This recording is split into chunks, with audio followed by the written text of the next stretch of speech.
Le parcours exceptionnel de Patheo, créateur de mode fort de plus de 50 années de carrière, illustre le rayonnement de la mode africaine à l'échelle internationale.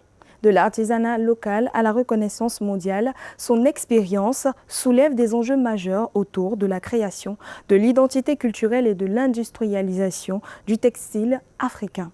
Nous recevons dans cette édition de l'invité du jour, Monsieur Patheo. Monsieur Patheo, bienvenue sur Africa 24. Merci.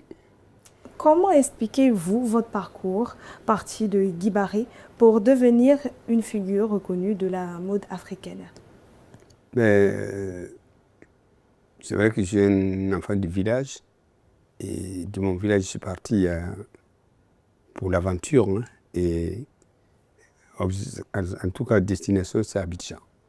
Mais n'ayant pas assez de moyens pour venir directement à Abidjan, on est passé par des villages, par des villes pour travailler, des courses à droite, pour avoir la monnaie, l'argent pour pouvoir atteindre Abidjan. Voici un peu le parcours du village à Abidjan. Vous avez toujours mis en avant les tissus africains comme Faso Danfani et le Kita Baoulé. Qu'est-ce que cela représente pour vous dans la valorisation de l'identité africaine? Parce que je pense que l'Afrique a quand même des matières très riches qu'on pouvait valoriser. Mais bon, étant dans cette matière-là, en voulant utiliser cette matière, puisque nous sommes envahis par tout ce qui vient de l'extérieur. Alors je me suis dit, c'est pas normal que nous soyons quand même des Africains et qu'on ne peut pas consommer ce que nous produisons. C'est ce qui m'a amené justement à commencer par le Faso Danfani, le pain Kita, le pain Baoulé, il y en a partout. Voilà. En tout cas, il y en a même les quintés du Ghana, tout ça on en a utilisé. Et c'est juste pour pouvoir dire quand même que ces matières-là aussi sont valables aussi comme les autres matières. Aujourd'hui, vous encadrez des artisans et développez votre activité dans plusieurs pays. Peut-on dire que vous contribuez à structurer une véritable industrie en mode africaine? Et il faut dire quand même qu'on a même un peu réduit un peu nos ambitions, puisque quand j'avais commencé au départ, j'étais un peu partout. J'avais commencé par le Gabon, l'Afrique du Sud, le Congo, les deux Congos d'ailleurs. J'avais des boutiques partout. Mais n'ayant pas calculé un peu comment ça a été géré. Donc j'ai confié ces boutiques-là à des gens qui sont venus, qui devraient être juste pour gérer la boutique. Et au fur et à mesure qu'il y a un manque de marchandises, ils venaient prendre des marchandises à Abidjan. Et au fur et à mesure, bon, les responsables, ils ne venaient pas à Abidjan, donc je me suis rendu compte, quand j'ai fait le parcours, je me suis rendu compte que bon, j'ai eu tort de faire ça. Donc j'ai dit, bon, j'ai tout coupé. Et maintenant, toutes les boutiques, c'est des boutiques Patheo.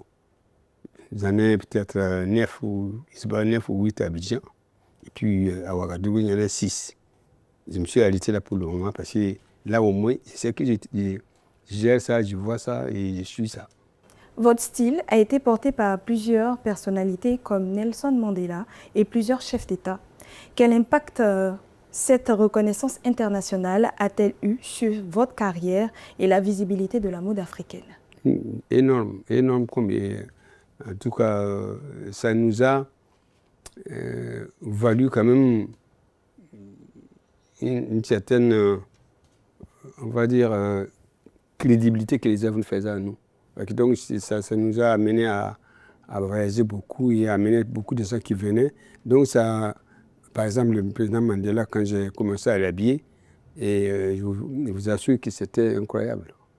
Et en dehors de Mandela, il y a beaucoup, le roi du Maroc, enfin, il y en a beaucoup, je ne peux pas compter ici, mais c'est énorme. Le président Alassane Ouattara, tout ça, tous les Babo, enfin, ils habillé pas mal de ces gens-là. Et tous ces gens-là, il fallait des fois même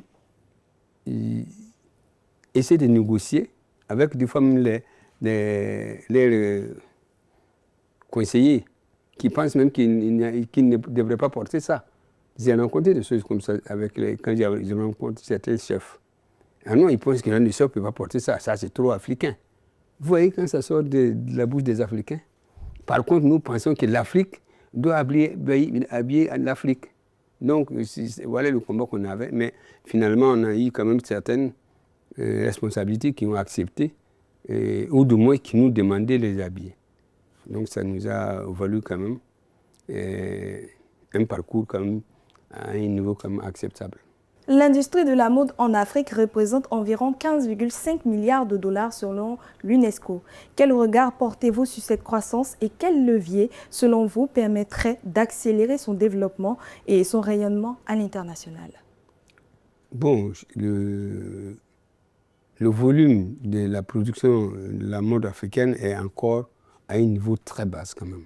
Parce que l'Afrique même, ceux qui devraient consommer même cette production africaine sont beaucoup plus, ceux qui ont les moyens de pousser les gens vers le haut, sont beaucoup plus intéressés par les vêtements venant de l'extérieur.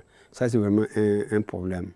Mais je pense quand même qu'il y a eu un effort qui a été fait pour que cette mode-là avance, vu quand même, vous avez dit tout à l'heure, certaines personnalités qui ont porté nos vêtements, et ça a poussé aussi d'autres personnes à y venir. Donc, on a pu quand même faire de cette mode-là quelque chose qui commence à pousser, qui commence à faire sortir de ces difficultés-là qu'on avait.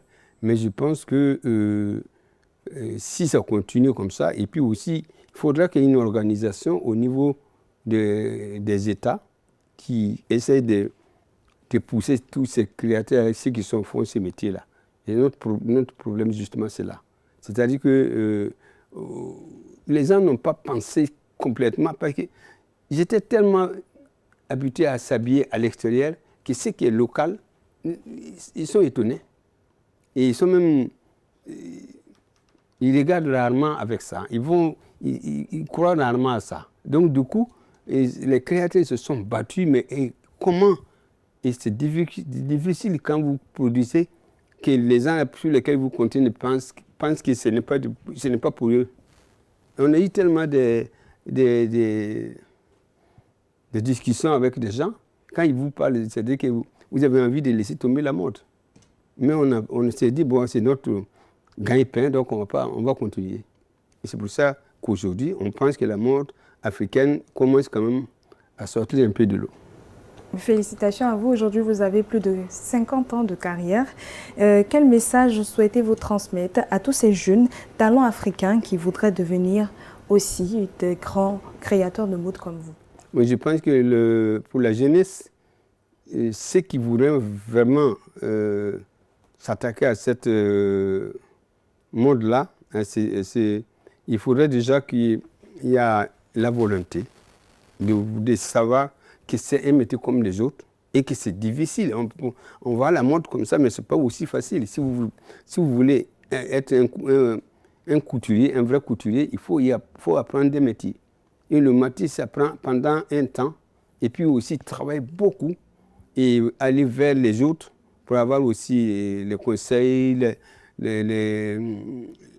tout ce qui est possibilité de l'extérieur et tout ça. Si nous voulons avancer, je crois qu'il n'y a pas d'autre solution que de travailler dur. Et puis aussi que nos responsables essayent de nous donner aussi un coup de main. Et aussi sur le plan, je veux dire, formation. C'est vraiment la chose la plus importante dans la mode.